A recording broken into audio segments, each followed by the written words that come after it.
Hello student, mission institute में आप सभी लोगों का स्वागत है। आइए बच्चों, हम लोग उसी क्रम में आपका जो पाठ्यक्रम है उसी के आगे हम लोग बढ़ते हैं। आज हम लोग जो पढ़ेंगे, जैसा कि आप जान रहे हैं, आधुनिक भारत का इतिहास या मॉडर्न इंडिया हम लोग पढ़ रहे हैं। और आज का जो टॉपिक है वह है विधायी संशोधन और ब्रिटिश इंडिया एक्ट या भारत शासन अधिनियम 1935। आप जानते हैं नेहरू रिपोर्ट, आप जानते हैं 1919 का एक्ट, और भारत की शासन व्यवस्था को सुचारू रूप से चलाने के लिए 1935 का अधिनियम और उसकी क्या खासियत रही, उसकी क्या विशेषताएं रही, उसके बारे में हम लोग पढ़ेंगे। इसके साथ ही साथ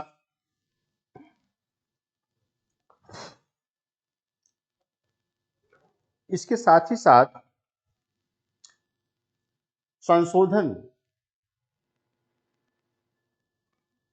संविधान में संशोधन या संशोधन किस तरह से कहाँ कहाँ कैसे किए जा रहे हैं, संशोधन की क्या प्रक्रिया है, इसके बारे में हम लोग पढ़ेंगे।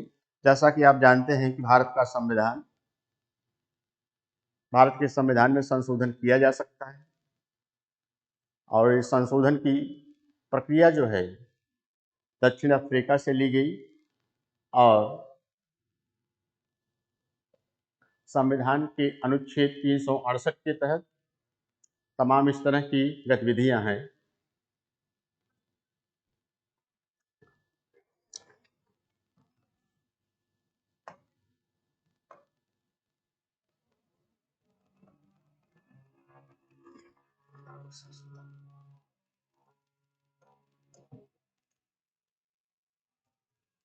विधायी संशोधन,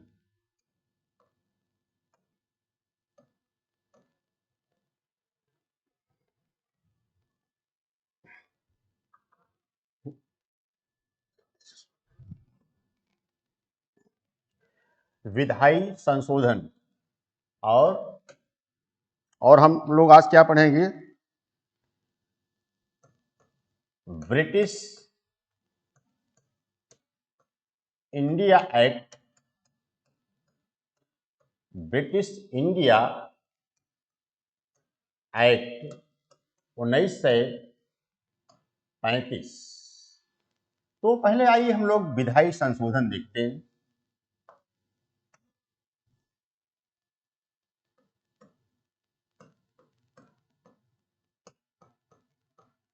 विधायी संशोधन, ठीक।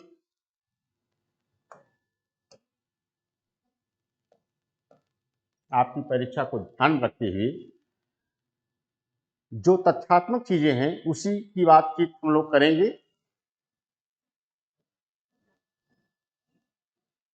संविधान संशोधन, संविधान संशोधन की प्रक्रिया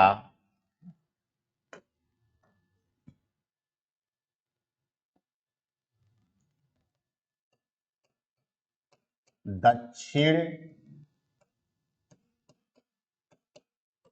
अफ्रीका के संविधान से ली गई है। बहुत इंपॉर्टेंट है बच्चों, ध्यान दीजिएगा।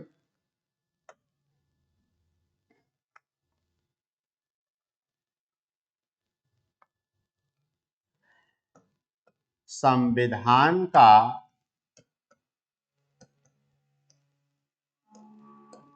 भाग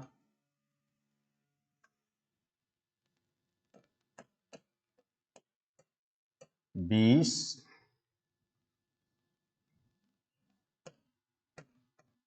अनुच्छेद 368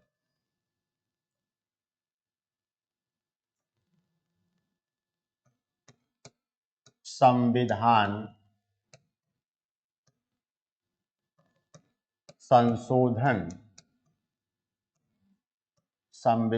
संशोधन से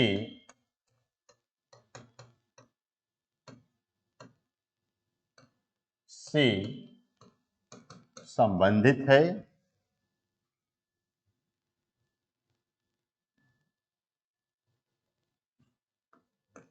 भारत में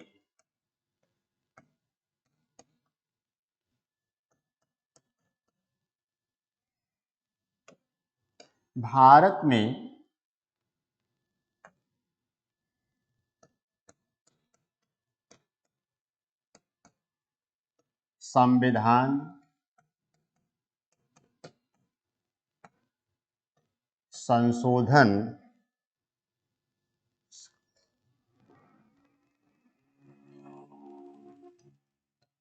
की शक्ति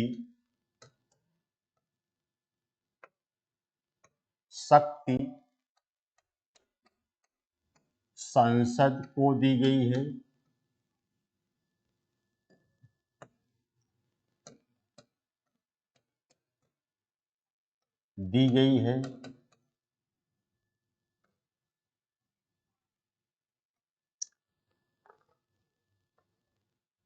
राज्य विधानमंडल को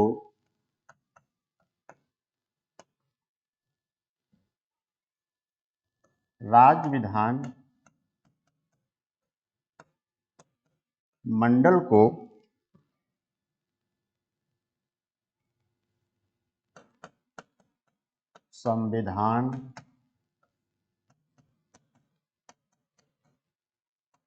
संशोधन का अधिकार नहीं है।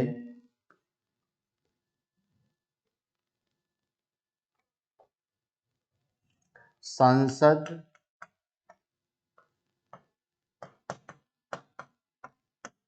प्रस्तावना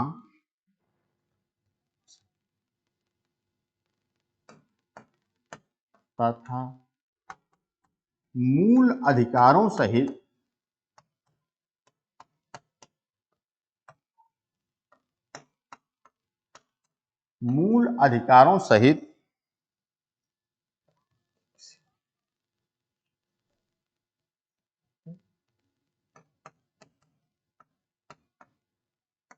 संविधान के किसी भी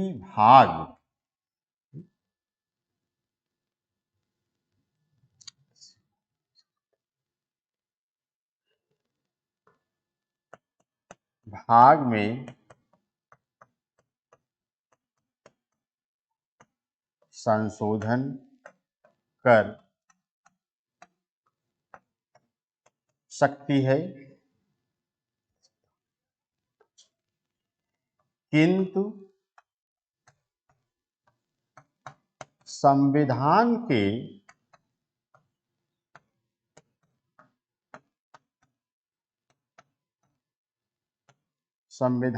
के आधारभूत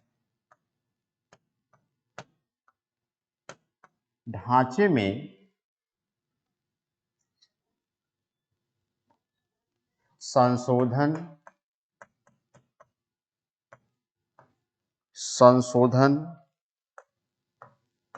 नहीं कर सकती।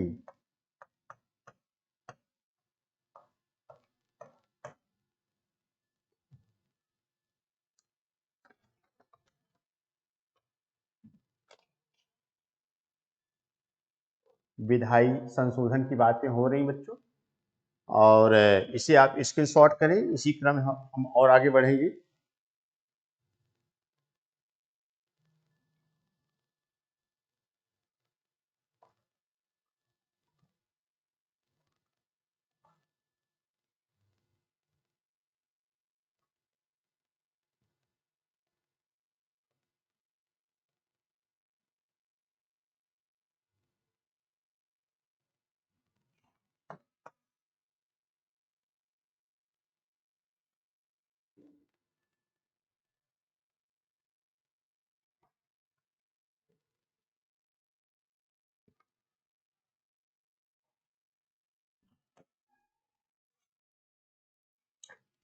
संविधान संशोधन के लिए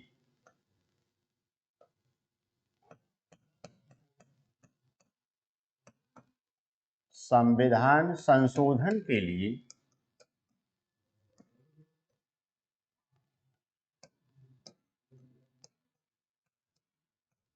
संविधान संशोधन के लिए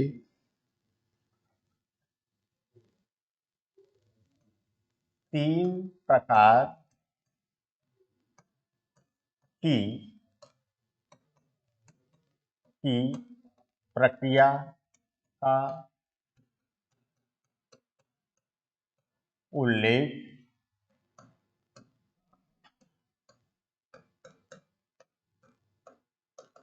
किया गया है।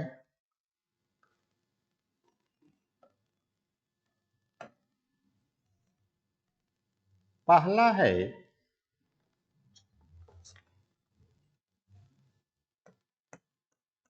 साधारण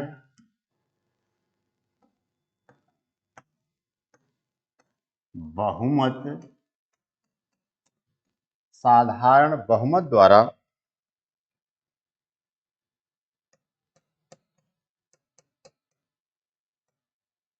संशोधन।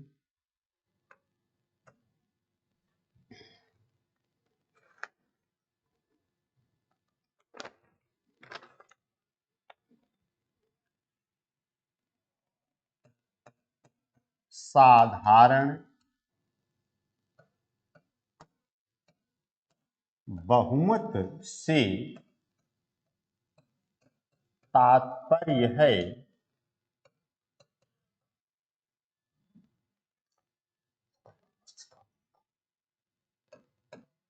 सदन में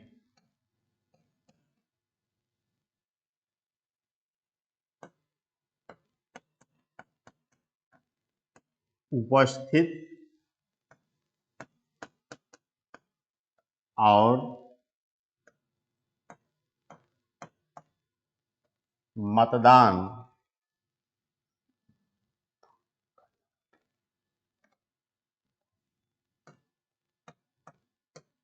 करने वाले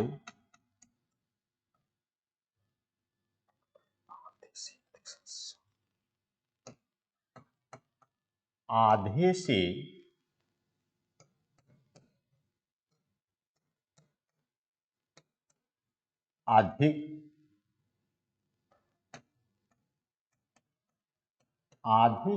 अधिक सदस्यों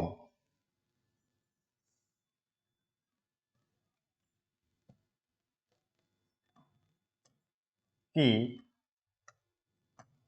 बहुमत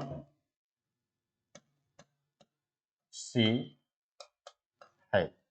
कहने का तात्पर्य ये कि साधारण बहुमत से हमारा क्या तात्पर्य है? सदन यानी संसद, सदन में उपस्थित और मतदान करने वाले आधे से अधिक सदस्यों के बहुमत से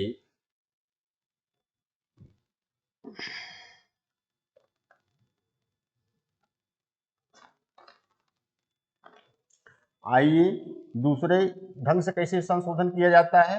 नंबर 2,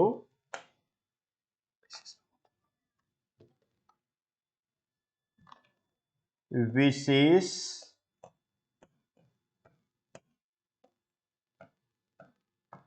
बहुमत द्वारा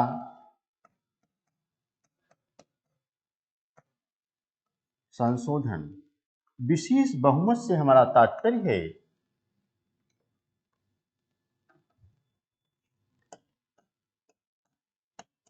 विशेष बहुमत से हमारा तात्पर्य है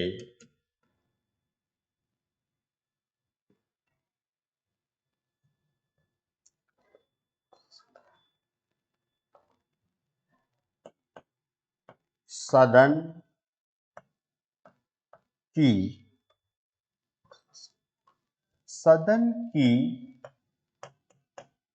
कुल सदस्य संख्या सदन की कुल सदस्य संख्या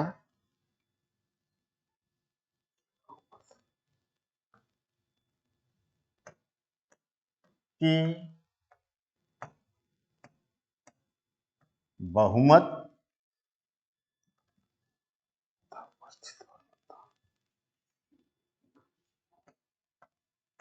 तथा उपस्थित और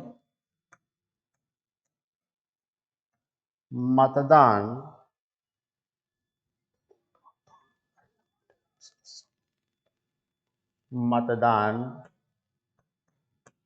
करने वाले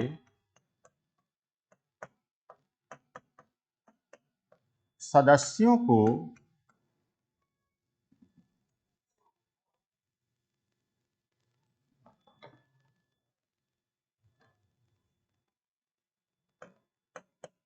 दो तिहाई बहुमत। कहने का मतलब है सदन की कुल सदस्य संख्या के बहुमत तथा उपस्थित और मतदान करने वाले सदस्यों को दो सदस्यों का दो तिहाई बहुमत सदस्यों का दो तिहाई बहुमत यदि है तो उसे हम विशेष बहुमत द्वारा संविधान संशोधन कर सकते हैं।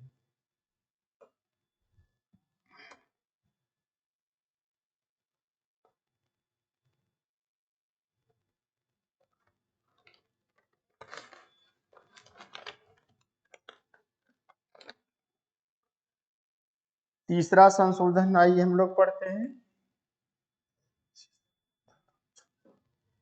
तीसरा है विशेष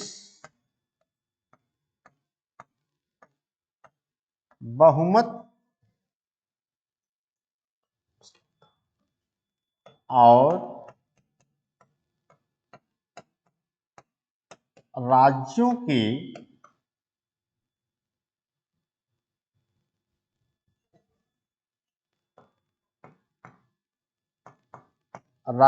के अनुसमर्थन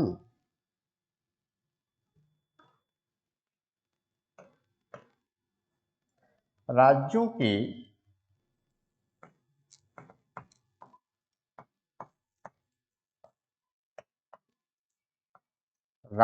के अनुसमर्थन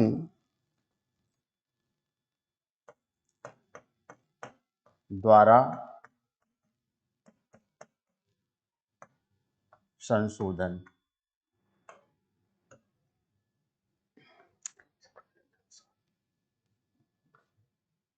इस प्रक्रिया के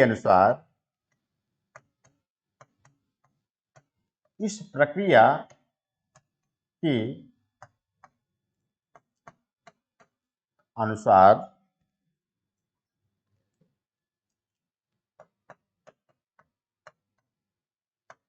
संविधान संशोधन के लिए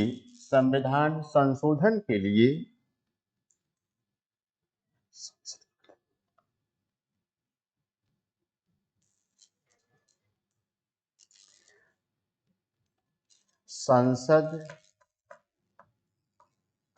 की प्रत्येक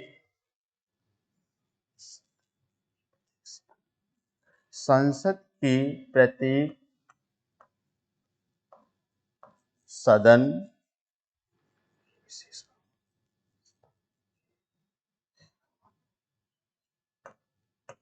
की विशेष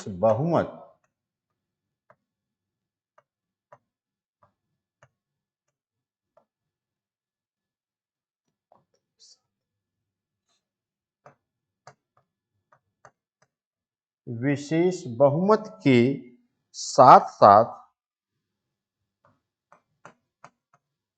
साथ साथ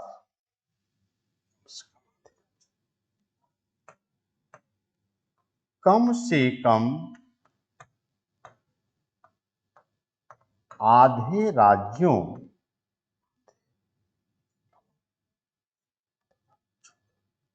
कम से कम आधे राज्यों के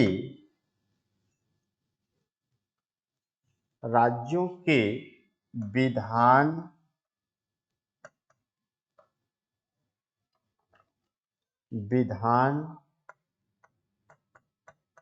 मंडलों का अनुसमर्थन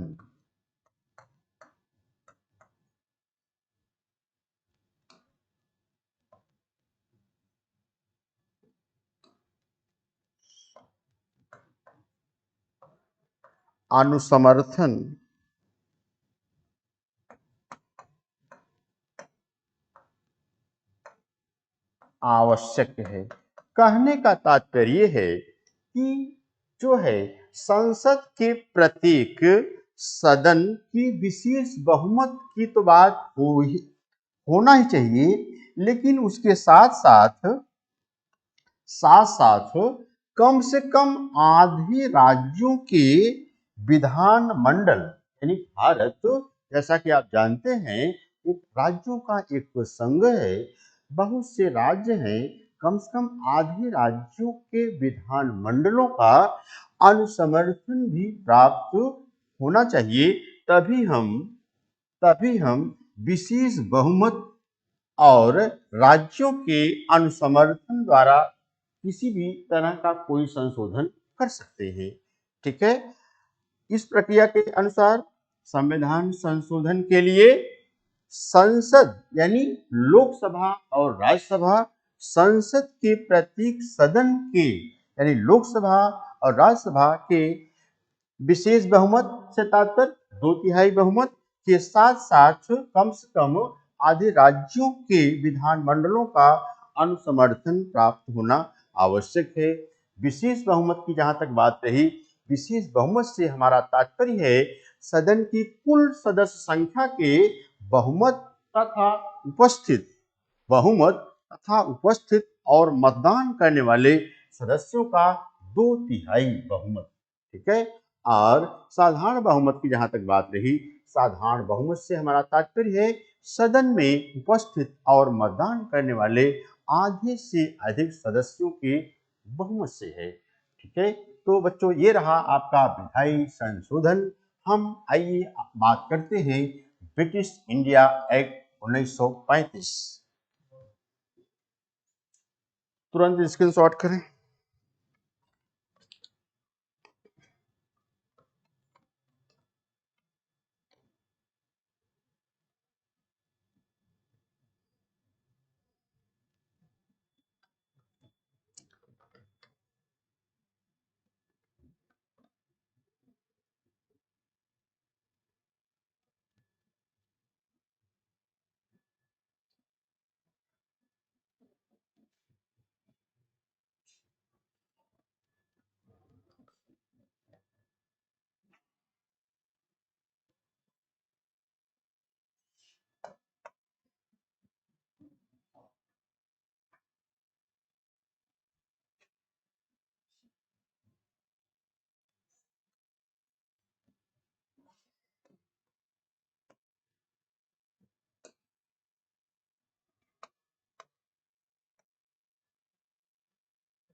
ब्रिटिश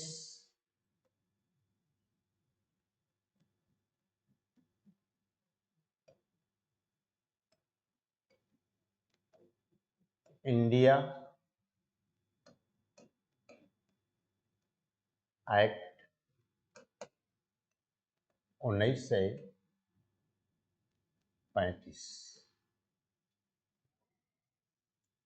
ब्रिटिश इंडिया एक्ट, जैसा कि आप जान रहे हैं, जटिल, लंबा, कठिन, और यही एक्ट भारत के संविधान का एक आधार बना।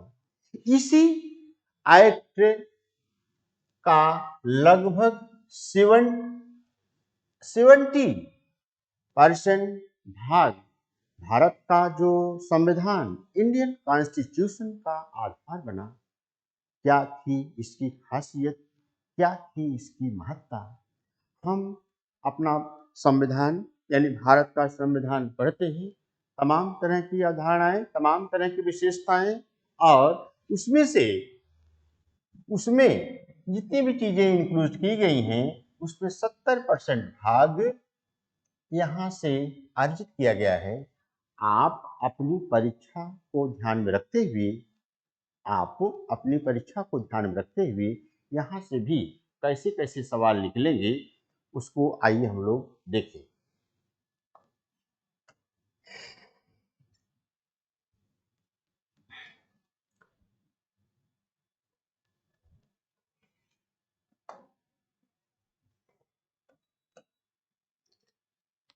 British India act, British India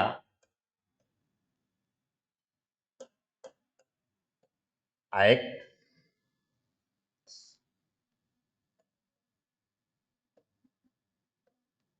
35 एक लंबा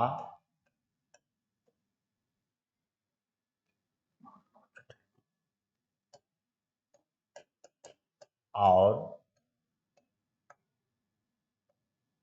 बहुत जटिल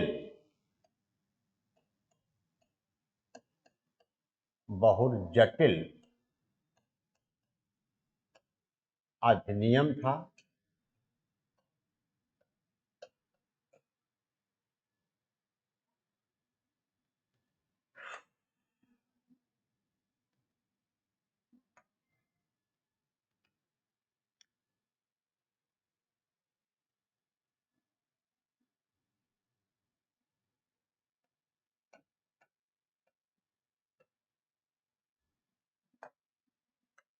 इसमें कुल 321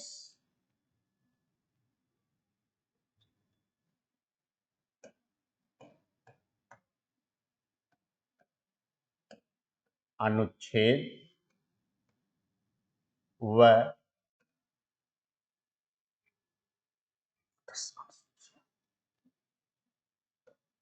10 अनुसूचियां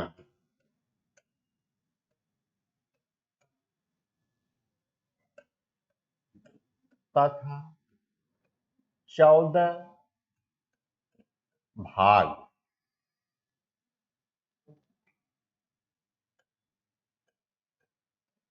ठीक है बच्चों,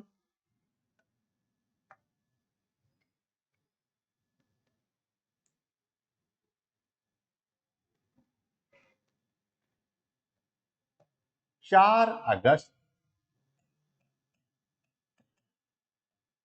1935 4 अगस्त 1935 को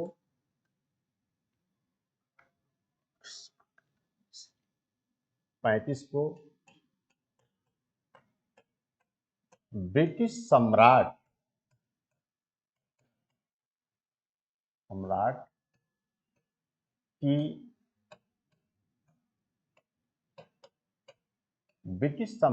की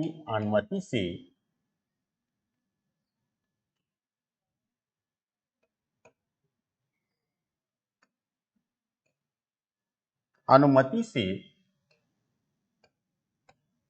यह एक्ट पास हुआ।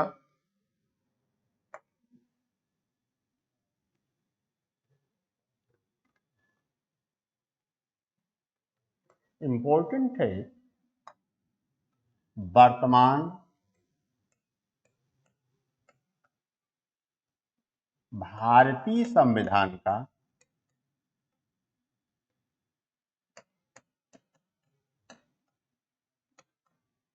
वर्तमान भारतीय संविधान का लगभग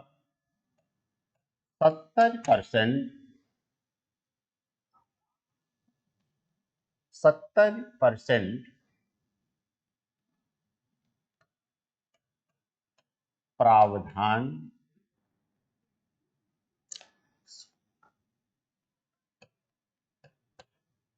इसी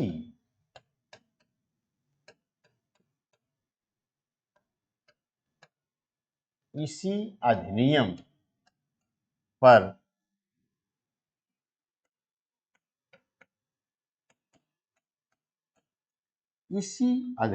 पर आधारित है।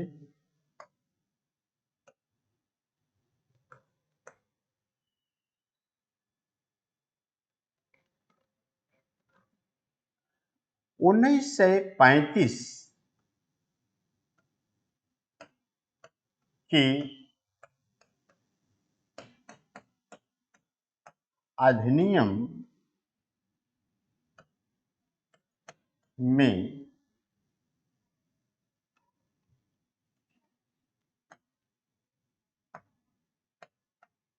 मुख्य प्रावधान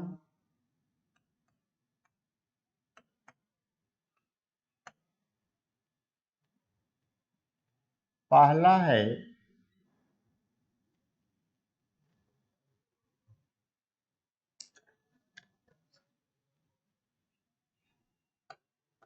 एक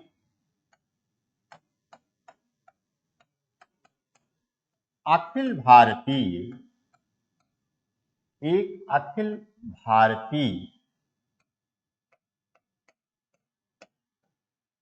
परिषद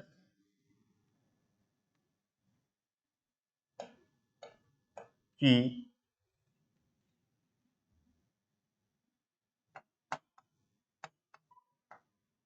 स्थापना।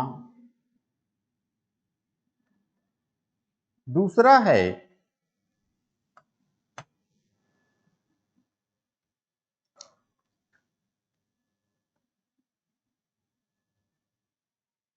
केंद्र में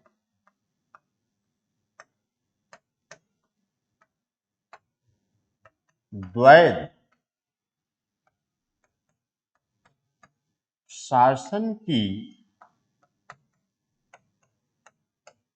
स्थापना। तीसरा है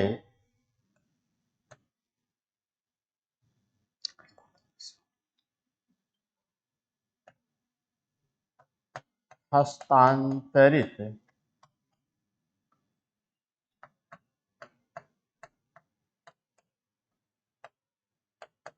विषयों में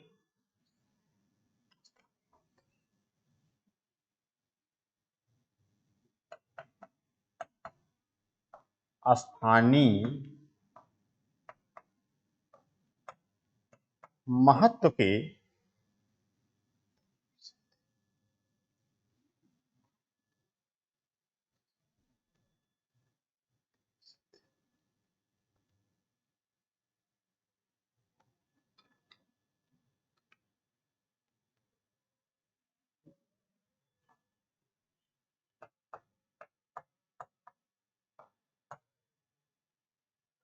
बच्चों इसको शॉर्ट इतना कर लें, उसके बाद फिर हम चौथे की बात करते हैं।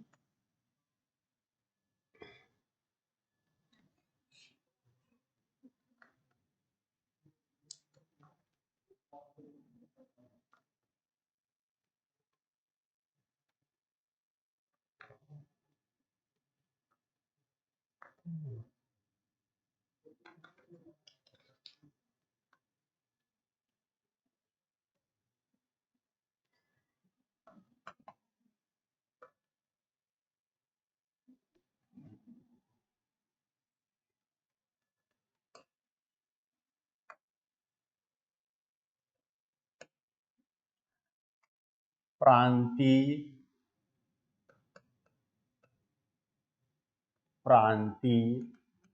स्वायत्तता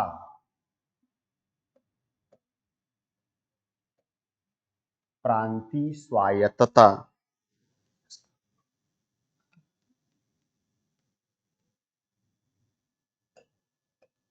की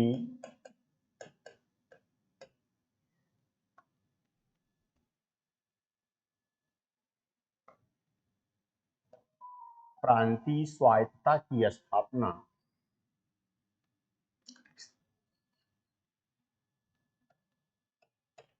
इस अधिनियम की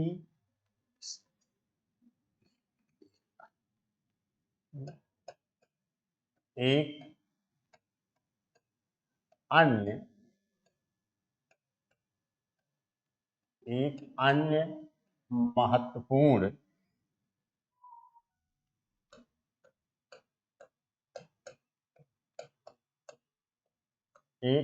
महत्वपूर्ण विशेषता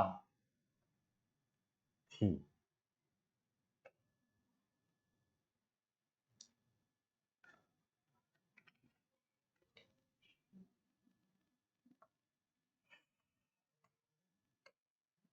पांचवी है केंद्र तथा राज्यों के मध्य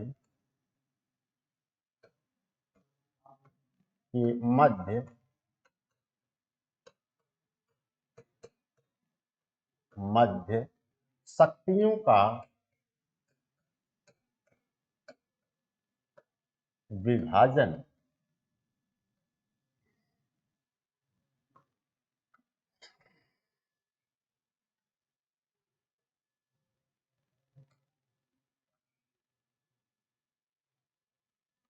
जैसे संघ सूची,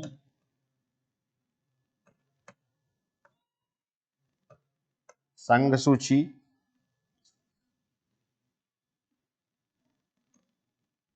59 विषय, फिर राज्य प्रांतीय सूची,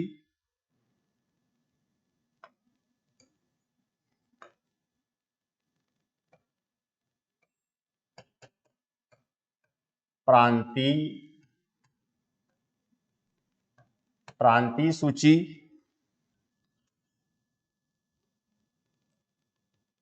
54 विषय,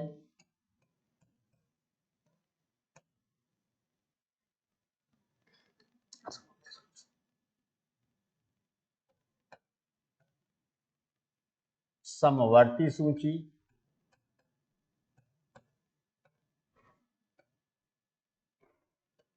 समवर्ती सूची,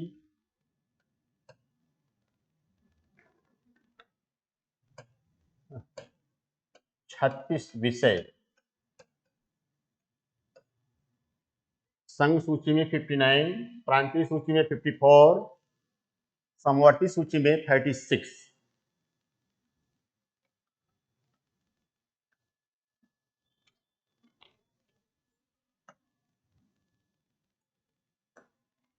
इस अधिनियम यानी 35 का अधिनियम, इस अधिनियम द्वारा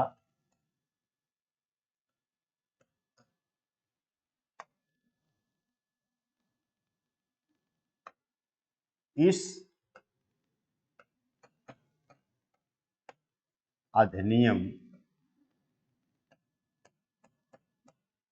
अधिनियम द्वारा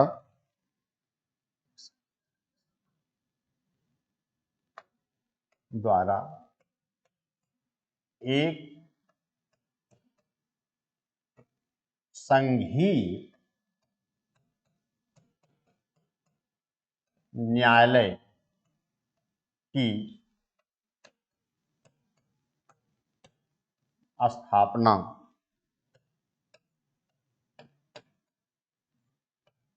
की गई।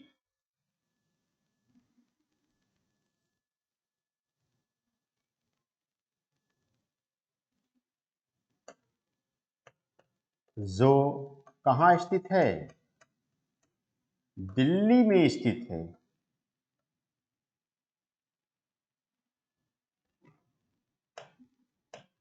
दिल्ली में स्थित है।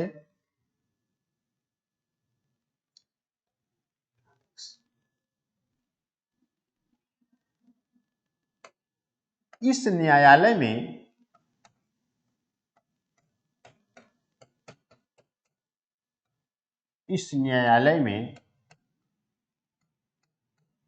एक मुख्य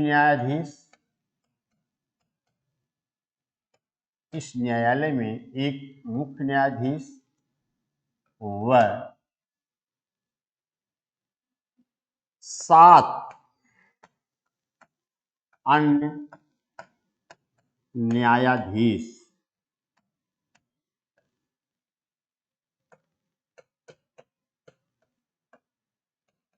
होते थे।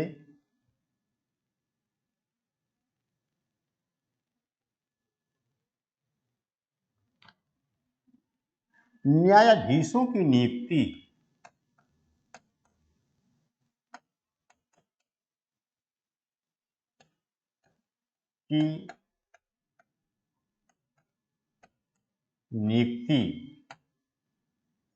सम्राट द्वारा की जाती थी। सम्राट द्वारा की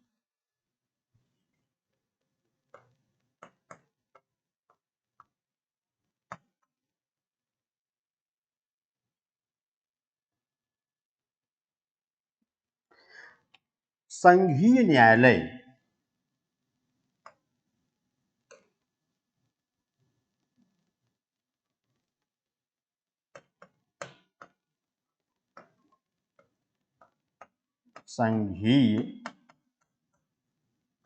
न्यायालय 1 अक्टूबर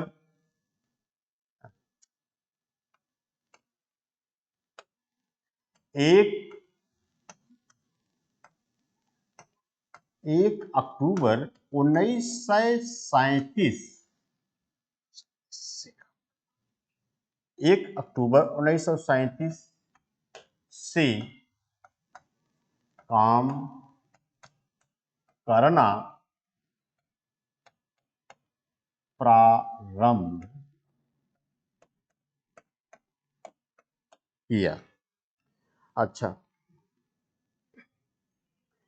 अधिनियम में यानी 1935 के अधिनियम में सारी चीजें तो हो गई, न्यायालय भी हो गया, द्वैध शासन की व्यवस्था भी हो गई और प्रांतीय स्वायत्तता भी स्थापित कर दी गई। और इस प्रांतीय स्वायत्तता के तहत आप जानते होंगे 1937 में प्रांतीय विधानसभाओं का चुनाव भी भारत में कराया जाता है। तो सारी चीजें तो हो गई, लेकिन पंडित जवाहरलाल नेहरू, भारत के प्रथम प्रधानमंत्री पंडित जवाहरलाल नेहरू ने ब्रिटिश इंडिया एक्ट 1935 के संदर्भ में या इस एक्ट या इस अधिनियम पर क्या टिप्पणी किया। उन्होंने कहा कि यह अधिनियम जैसे गाड़ी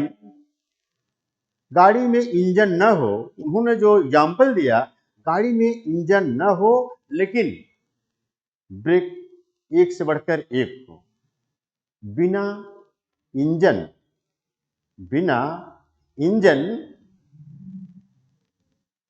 ब्रेक युक्त गाड़ी की टाइटल।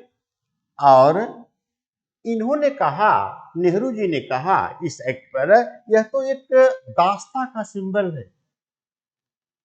दास्ता का करके आइए हल्का सा हम मेंशन कर देते हैं, हो सकता है कि परीक्षा में क्वेश्चन आ जाए बच्चों। पंडित जवाहरलाल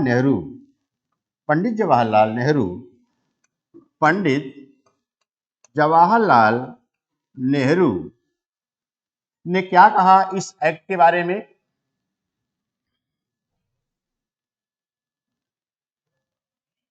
1935 के अधिनियम को पंडित जवाहरलाल नेहरू ने क्या कहा था,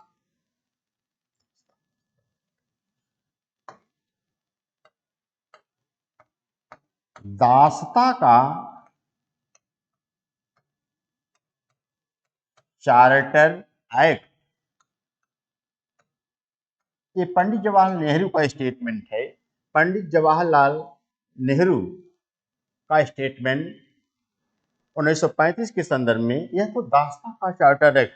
एक बात और पंडित नेहरू ने कहा, पंडित जवाहरलाल नेहरू ने 1935 के संदर्भ में क्या कहा?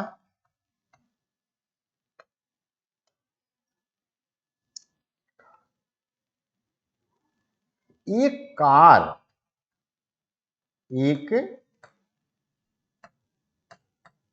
कार जिसमें ब्रेक तो है,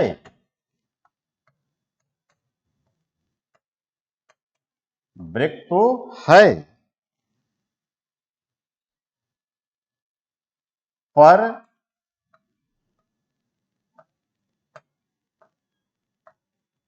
इंजन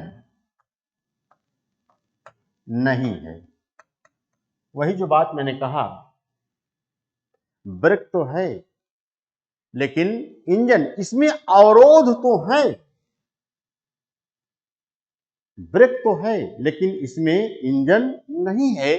पंडित जवाहरलाल नेहरू ने इस चार्टर एक्ट 1935 के संदर्भ में अपना स्टेटमेंट दिया। बच्चों, आपकी परीक्षा में ये चीजें आ सकती हैं, इसलिए मैंने इसका भी स्पष्टीकरण कर दिया। और जहां तक इम्पोर्टेंट की बात रही, इम्पोर्टेंट आपसे ये पूछा जा सकता है कि 1935 के अधिनियम में संघ सूची में कितने विषय ये लिखा गया है, प्रांतीय सूची में कितने विषय ये लिखा गया है, समवर्ती सूची, है ना, तमाम बातें। और एक संघीय न्यायालय की भी स्थापना की गई इसके तहत। और यह न्यायालय जो है कहाँ है? दिल्ली में है। यह काम करना कब से शुरू किया? यही कहीं लिखे होंगे, 1 अक्टूबर 1937 से काम करना शुरू किया। इसमें कुल न्यायाधीशों की संख्या कितनी? एक मुख्य न्यायाधीश और 7 अन्य न्यायाधीश। तो बच्चों, ये रहा आपका विधायी संशोधन और ब्रिटिश इंडिया एक्ट 1935। और कल हम अगले टर्म की बात करेंगे। तब तक के लिए थैंक यू, धन्यवाद, जय हिंद।